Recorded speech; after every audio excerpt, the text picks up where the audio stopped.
رمضان میں پہلا عشرہ رحمت کا ہوگا، دوسرا عشرہ جو ہے مغفرت کا ہوگا، اور تیسرا عشرہ عتق من النار کا ہوگا۔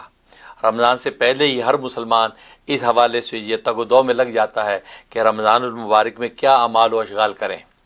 ظاہر ہے کہ بنیادی اعمال تو آپ کو پتہ ہی ہے، فرائض و واجبات کے علاوہ تراویاں پڑھی جاتی ہیں، قرآن کریم کی تلاوت کی جاتی ہے، لیکن اس کے علاوہ جو ہے بہت سے اہل ایمان جو ہے وہ یہ چاہتے ہیں ہمیں زیادہ سے زیادہ اذکار مل جائیں کہ ہر نماز کے بعد اللہ تبارک و تعالیٰ کا ذکر کریں، مختلف انداز سے اپنے رب کو پکاریں اور منائیں۔ ہر انداز، ہر جو فضا سے جب اللہ کو پکاریں گے یا منائیں گے تو ظاہر ہے کہ اللہ تبارک و تعالیٰ اپنی رحمت کے جو خزانے جو ہم پر اونڈیل دیں گے۔ اس سے رمضان کی مبارک ساعتیں جیسے شروع ہوں تو آپ حضرات کو یہ اعمال و اذکار جب مل جائیں تو آپ ان کے اوپر آسانی سے عمل کر پائیں۔ اس لیے ہم نے جو ہے آپ حضرات کے سامنے شروع سے لے کے آخر تک کے رمضان کے وہ اذکار آپ سے شیئر کیے ہیں تاکہ جو آپ اس پہ عمل کریں تو شروع رمضان سے ہی آپ جو ہر نماز کے بعد کے معمولات اور اعمال کے اوپر جب عمل کرتے رہیں گے تو انشاءاللہ رمضان آپ کا جو ہے دو چند ہو جائے گا۔ اس حوالے سے ہم نے یہ رمضان مبارک کے اعمال و اذکار آپ حضرات سے شیئر کرنے ہیں۔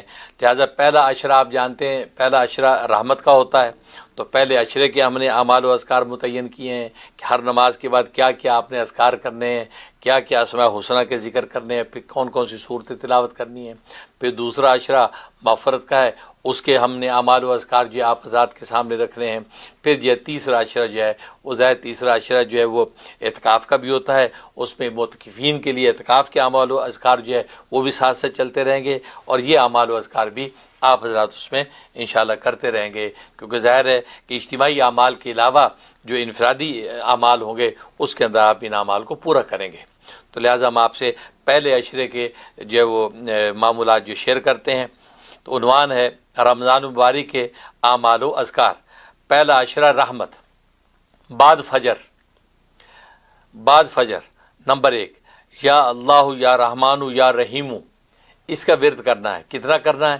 1000 بار یا 313 بار یا 125 بار۔ آپ اپنی سہولت و ذوق کے مطابق جو ہے یہ ان کا جو ہے تعداد آپ اس کا ورد کر سکتے ہیں کہ 1000 بار کریں یا 313 بار کریں یا 125 بار کریں۔ تو گویا کہ فجر کے بعد آپ یہ ذکر کریں گے یا اللہ یا رحمان یا رحیم۔ یہ ذکر کرنے کے بعد نمبر 2، دوسرا عمل جو فجر کے بعد کا کیا ہے؟ سورہ یاسین کی تلاوت، اور اس کے بعد سورۃ کہف کی تلاوت جمعے کے دن۔ تو سورہ یاسین کی تلاوت تو ڈیلی آپ کریں گے، اور جمعے کا دن جب ہوگا تو آپ جو سورہ کہف کی تلاوت کریں گے فجر کے بعد۔ اس کے بعد ظہر کے بعد کا پہلا عمل ہے یا ارحم الراحمین، اس کا آپ نے ذکر کرنا ہے۔ 1000 بار کریں یا 313 بار کریں یا 125 بار کریں، جیسے بھی آپ سہولت محسوس کریں۔ اور اس کے بعد سورہ فتح کی تلاوت کرنی ہے۔ دوسرا عمل ہے سورہ فتح کی تلاوت، یہ ایک بار سورہ فتح کی تلاوت کر کے اپنے مقاصد حسنہ کی دعا کر لیں۔ بعد عصر یا قدوس یا فتاح، یہ اس کا آپ نے ورد کرنا ہے۔ 1000 بار کریں، 313 بار یا 125 بار، جو بھی آپ کو سہولت ہو، تو یا قدوس یا فتاح۔ اور اس کے بعد آپ نے سورۃ الرحمن کی تلاوت کرنی ہے، ایک بار کر کے پھر آپ نے اللہ سے دعا کر لینی ہے اپنے مقاصد حسنہ کی۔ بعد مغرب آپ نے یا سمیع یا بصیر 1000 بار یا 313 بار یا 125 بار آپ نے جو یہ اس کا ورد کرنا ہے، یا سمیع یا بصیر، یا سمیع یا بصیر کا ورد کرنا ہے۔ اور اس کے بعد سورہ واقعہ کی تلاوت کرنی ہے آپ نے ایک بار کر کے پھر آپ اللہ سے دعا کر لیں گے۔ بعد عشاء یعنی تراویح کے بعد عشاء تراویح سے فارغ ہو کر آپ جو یا حکیم یا باعث 1000 بار یا 313 بار یا 125 بار یہ آپ ورد کریں گے، اور اس کے بعد سورہ ملک کی تلاوت کریں گے ایک بار، تلاوت کر کے اب آپ اللہ سے اپنے مقاصد حسنہ کی دعا کر لیں گے۔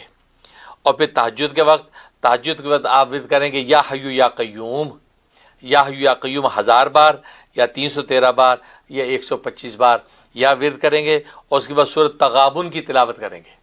سورۃ تغابن کی تلاوت ایک بار کریں گے، کر کے پھر آپ اپنے مقاصد حسنہ کی دعا کر لیں گے۔ تو گویا کہ یہ پورے جو ہے پہلے عشرے کے اندر یہی معمولات چلتے رہیں گے، 5 نمازوں کے بعد، تہجد کے بعد یہ سارے اعمال آپ جو ہے روٹیٹ کرتے رہیں گے، یہ آپ پورے عشرے تک۔